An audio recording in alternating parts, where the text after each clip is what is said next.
Everyone, you are very warm welcome to our channel of storyteller. और guys, आज मैं आपके साथ वांगशन स्टोरी यानी कि हैंडसम शिजुन का पार्ट 3 लेके आई हूँ। इससे पहले गाइस मैंने आप लोगों के साथ पार्ट 2 जो है शेयर कर दिया है, पहले उसे सुनिएगा तभी आपको ये वाला पार्ट समझ में आएगा।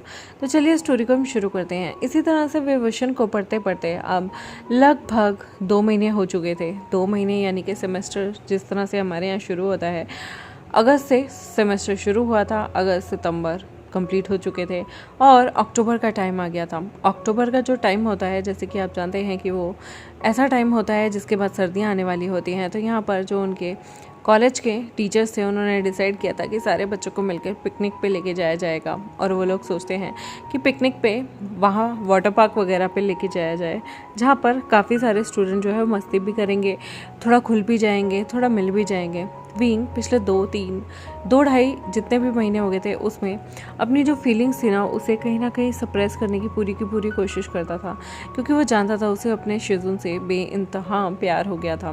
और ये चीज़ उसकी आंखों में नॉन स्टॉप दिखा करती थी। सबको लगता था कि वो जस्ट एक होता है ना, एक फैसिनेशन होना, अपने टीचर को लेकर अट्रैक्शन होना, वैसा वाला प्यार है।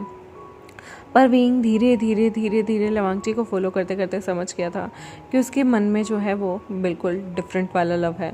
वरना 2 महीने तक जो इतना तगड़ा अफेक्शन उसे हो रखा है, दिन रात उसे अपने शिजुन को इम्प्रेस करने के लिए वो हर चीज़ करता था। इवन अपना लंच तक शेयर करने के लिए तैयार था।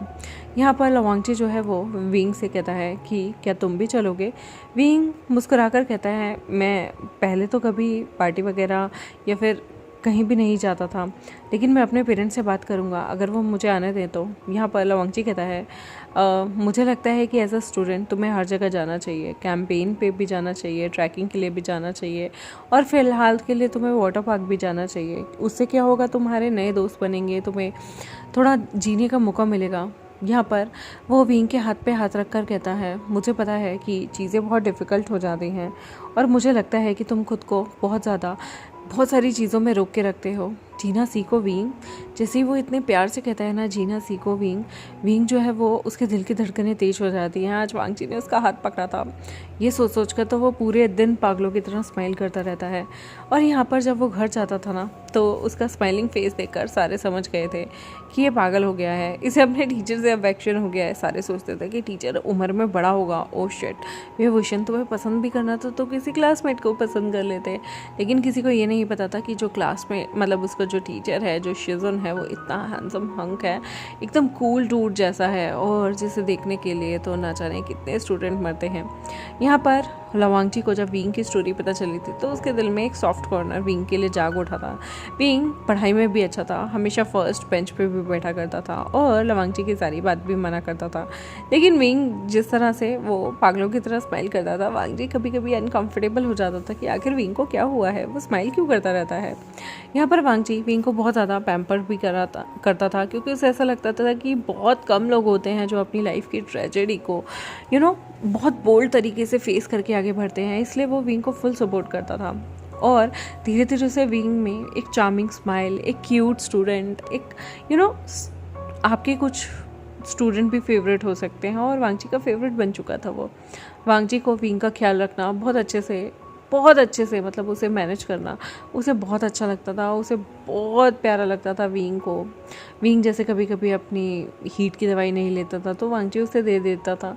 विंग की बाकी सारी चीज़ों का वो ख्याल रखने लगा था, और उसे ये लगने लगा था कि विंग जो है उसे अभी बहुत सारी चीज़ों के बारे में नहीं पता, दीन दुनिया के बारे में नहीं पता, और यहाँ तक कि हीट के बारे में भी नहीं पता। वांगची यहाँ पर विंग का पूरा ख्याल रखता था ताकि विंग का कोई फ़ायदा ना उठाए। और विंग उसे पता था कि ये थोड़ा सा झल्ला सा लड़का है जो हर वक्त मुस्कुराता रहता है। यहाँ पर विंग को वांगची बहुत बार क्या करता था, यूँ खाली बैठे बैठे मुस्कुराया मत करो, कोई गलत मतलब ले लेगा।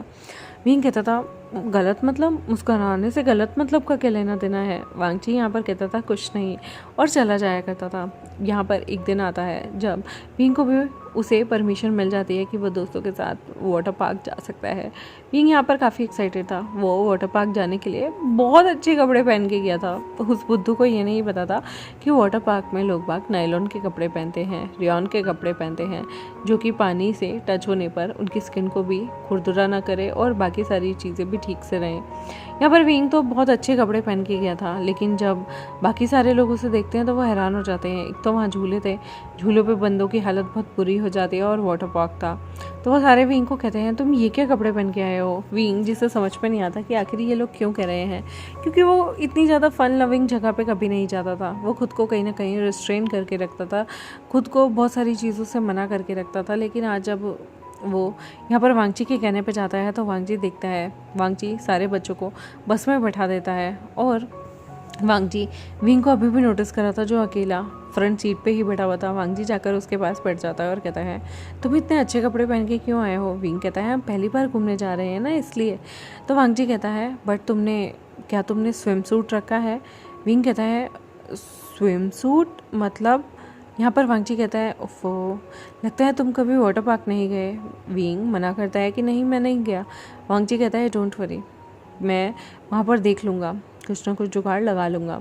विंग यहाँ पर बड़े ही प्यार से कहता है थैंक यू शिजुन, और वो इतने प्यार से कहता है ना थैंक यू शिजुन कि वांगची का तो जैसे मान लो दिल में ढोल ही बजाते थे जब भी विंग जान के प्यार से इतनी पोलाइटनेस के साथ उसे ये कहा करता था। वांगची को लगता था कि अगर ये उसका स्टूडेंट नहीं होता तो या फिर कोई कलीग होता तो डेफिनेटली वो उसे डेट ज़रूर करता, लेकिन अभी विभूषण काफ़ी छोटा है। यहाँ पर वांगची जो था वो ये सारे के सारे बस में पीछे के बच्चे जितने थे अंताक्षरी, हल्ला गुल्ला, हूटिंग, शोर मचाते हुए जा रहे थे, और विंग जो था वो अपने ही ख्यालों में मस्त। वांगची का पास बैठना ही उसे इतना अच्छा लग रहा था कि उसे किसी के शोर शराबे से कोई फ़र्क ही नहीं पड़ रहा था। उसके मन में इतनी सारी खुशी थी कि उसे किसी भी और चीज़ से बिल्कुल भी डिस्ट्रैक्शन नहीं हो रही थी। फिर ये लोग जो थे वो धीरे धीरे करके वाटर पार्क पहुँच जाते हैं, और सारे के सारे बच्चे जो थे वो चेंज करने के लिए चले जाते हैं। विंग को पता ही नहीं था वो क्या पहने, तो यहाँ वांगची उसे लेके जाता है। पास में ही वाटर पार्क के एक छोटा सा मॉल बना हुआ था। वांगची वहाँ पर जाता है और विंग को कुछ ड्रेसेस जो कि वो पानी में भी पहन सके ट्राई करने के लिए कहता है। विंग को शर्म आती है जब वांगची ने उसे छोटी छोटी ड्रेसेस ट्राई करने के लिए कहा था, लेकिन वांगची के कहने पर विंग जो है वो अब उन्हें ट्राई कर लेता है। वो ज़्यादा भी शॉर्ट ड्रेस विंग के लिए नहीं चूज़ करता। वांगची यहाँ पर ड्रेस दिलवाने के बाद विंग बार बार कहता है मैं आपको पे कर दूँगा। वांगची कहता है कोई बात नहीं, और वैसे भी कोई बात नहीं, तुम बाद में कर देना या मत भी करो तो तब भी चलेगा। वांगची यहाँ पर विंग को लेके जाता है और कहता है चलो झूलों पर झूलने चलते हैं। यहाँ पर सारे बच्चे लाइन लगा कर खड़े थे। विंग जैसे ही झूले देखता है उसे तो चक्कर आने लगते हैं। झूले इतने बड़े बड़े थे, इतना गोल गोल घूमना, बिल्कुल जिसमें बंदे की जान तक निकल के आ जाए, और वांगची यहाँ पर उसे लेके आया हुआ था। विंग यहाँ पर वांगची से दूर भी नहीं जाना चाहता था, लेकिन उसके दिल में इतनी सारी घबराहट हो रही थी। उसे ऐसा लग रहा था कि ये मौका इतने क्लोज रहने का हमारे शिजुन से उसे कभी नहीं मिलेगा, लेकिन उसे उतना ही ज़्यादा डर लग रहा था कि वो कैसे इस राइड को जाएगा। यहाँ पर वांगची पहले चला जाता है और विंग उसके पीछे पीछे आता है। वो यहाँ पर जैसे ही उनकी सेफ्टी गार्ड्स पहना दिए जाते हैं, तब विंग जो है वो यहाँ पर जोर से अपने हाथ को मुट्ठी में बंद कर लेता है। उसे बहुत डर लग रहा था, और वांगची यहाँ देखता है कि विंग नर्वस है, तो वो विंग के हाथ पे हाथ रख के कहता है डोंट वरी, एंजॉय करो, ये टाइम तुम्हें दोबारा नहीं मिलेगा, तो इस टाइम को एंजॉय करना सीखो। वो वांगची का हाथ पकड़ के ही यहाँ पर पूरी राइड लेते हैं। यहाँ पर पहले उसे डर लग रहा था, लेकिन अब उसका दिल दो चीज़ों से धड़कता था। एक तो शिजुन का हाथ उसने पकड़ा हुआ है, और दूसरा उसे उसकी फट के हाथ में आ गई थी। भाई साहब, इतनी भयंकर राइड्स उसने ली थी ना बेचारे ने। पहले एक राइड ली वांगची के चाहते, फिर दूसरी राइड ली, फिर उसके बाद उसने मन मार के तीसरी भी राइड ले ली। लेकिन तीसरी राइड के बाद जो उसने उल्टियाँ मारी थी बैक टू बैक, उसे देखकर तो वांगची को भी तरस आ गया था। वांगची ने भी उस बेचारे की पीठ से लाई, उसे उल्टियाँ करने के बाद उसे हैंकरचीफ दिया, और उसके बाद उसे वाटर पार्क में खेलने के लिए ले आया। वांगची और वो वाटर के साथ खेल रहे थे। वांगची यहाँ पर सैंडो में और शॉर्ट्स में था, विंग भी यहाँ पर सैंडो और शॉर्ट्स में था। दोनों को थोड़ा ऑकवर्ड लग रहा था, विंग को शर्म भी आ रही थी। वांगची यहाँ पर विंग को देखता है और कहता है तुम अपनी शर्ट, विंग कहता है क्या? वांगची कहता है तुम अपनी शर्ट वेस्ट पे बांध सकते हो अगर तुम्हें ऑकवर्ड लग रहा है तो। विंग वैसा ही करता है जैसा वांगची कह रहा था, और यहाँ पर वो लोग एक दूसरे को पानी डालने लगते हैं। यहाँ पर विंग जो था वो स्विम करके थोड़ी बहुत जो भी उसे आती थी उसके साथ वांगची के साथ compete करने वाला था। और तो और ये काफ़ी मज़े भी करते हैं। उसके बाद विंग को वांगची कुछ खिलाने ले जाता है क्योंकि विंग सुबह से खाली पेट था, और यहाँ पर वांगची विंग को बहुत सारी चीज़ें खिलाने लगता है। और ऐसे उनकी बहुत प्यारी सी एक छोटी सी कहें तो अनऑफिशियल डेट ही सही, बट बहुत अच्छी थी। यहाँ पर वांगची बाकी सबको भी सुपरवाइज़ कर रहा था। वांगची के अलावा यहाँ पर 5 या 10 टीचर और गए थे जो कि सबको मैनेज कर रहे थे, लेकिन वांगची का पूरा ध्यान जो था वो विंग पे था। विंग जो कि चुलबुला है, मन का बहुत अच्छा है, और उसके मन में कोई भी द्वेष किसी के लिए नहीं है। यहाँ पर वांगची को लगता था उसकी इनोसेंस को कोई फ़ायदा ना उठा ले। ऐसे ही करते करते इनका ये टाइम बहुत अच्छा जाता है, और उसके बाद विभूषण चेंज करके घर चला जाता है। यहाँ पर विभूषण को उस दिन पूरे दिन नींद नहीं आती। उसके चेहरे पे एक मुस्कान थी।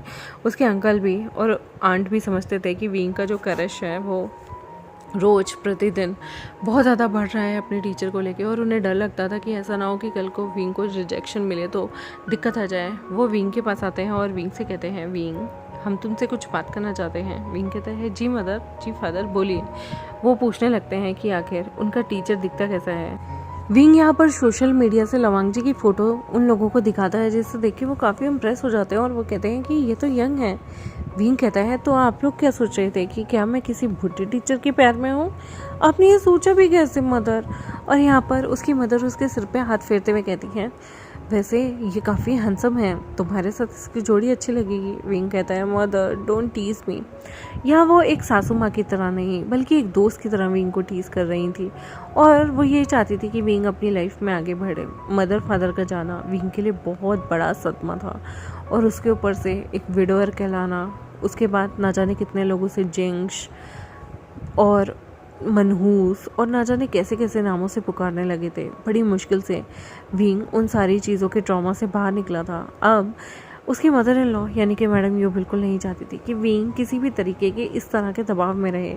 पहले बहुत सारे लोग उसे बहुत कुछ सिखाते थे कि तुम्हारे बेटे की मरने का वजह ये है, और पहले शायद उनके मन में हेट्रेड भी आ जाती, लेकिन उन्होंने खुद से जाना कि देखो जो भी होता है ना वो ईश्वर की मर्ज़ी से होता है। आज कोई है कोई नहीं है, अगर उनके बेटे को डिसीज़ नहीं होती तो हो सकता था किसी एक्सीडेंट में वो मारा जाता। उसका मरना तो निश्चित था। यहाँ पे ये सोचती हैं कि लेकिन उसकी सज़ा विंग को नहीं दे सकते। विंग के आगे उसकी पूरी ज़िंदगी पड़ी है, वो भी टीनेज है।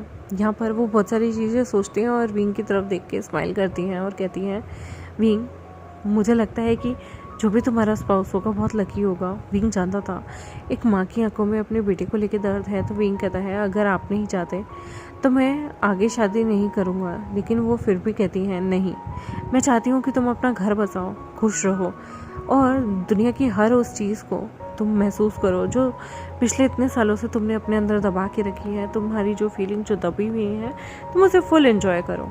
बिल्कुल लाइफ को ऐसे जियो जैसे दोबारा कभी कल होगा ही नहीं। ये सुनकर विंग मुस्कुराता है और कहता है, बिल्कुल बिल्कुल, एंजॉयमेंट के पैसे लगते हैं और मैं भी कमाता नहीं हूँ, क्या मदर मुझे पैसे देंगे?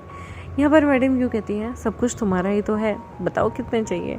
विंग कहता है, सारे माँ बाप यही कहते हैं कि कल को सब कुछ तुम्हारा ही तो है, लेकिन 1 रुपया, एक फूटी कोड़ी तक नहीं देते अपने बच्चों को।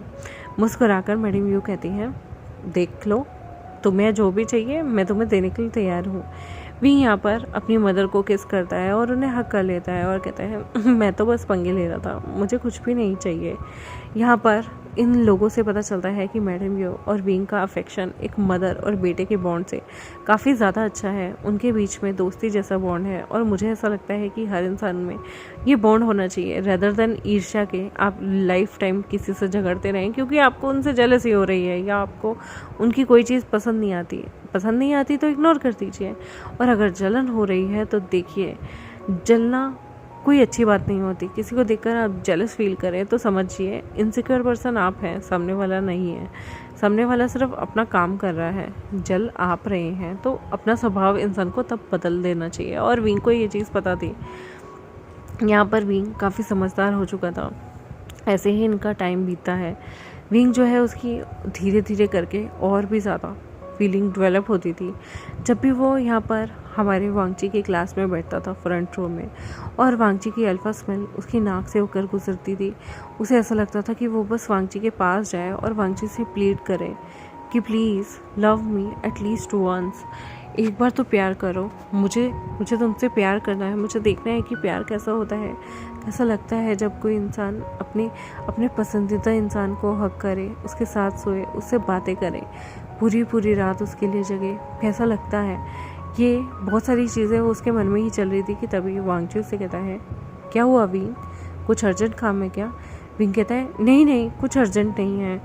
और यहाँ पर वांगची कहता है, एनुअल फंक्शन आ रहा है, मैं सोच रहा हूँ कि तुम मेरा हाथ बटाओ, बहुत सारे इवेंट्स हैं जिसे मुझे अकेले मैनेज करना है, क्या तुम मेरा हाथ बटाओगे?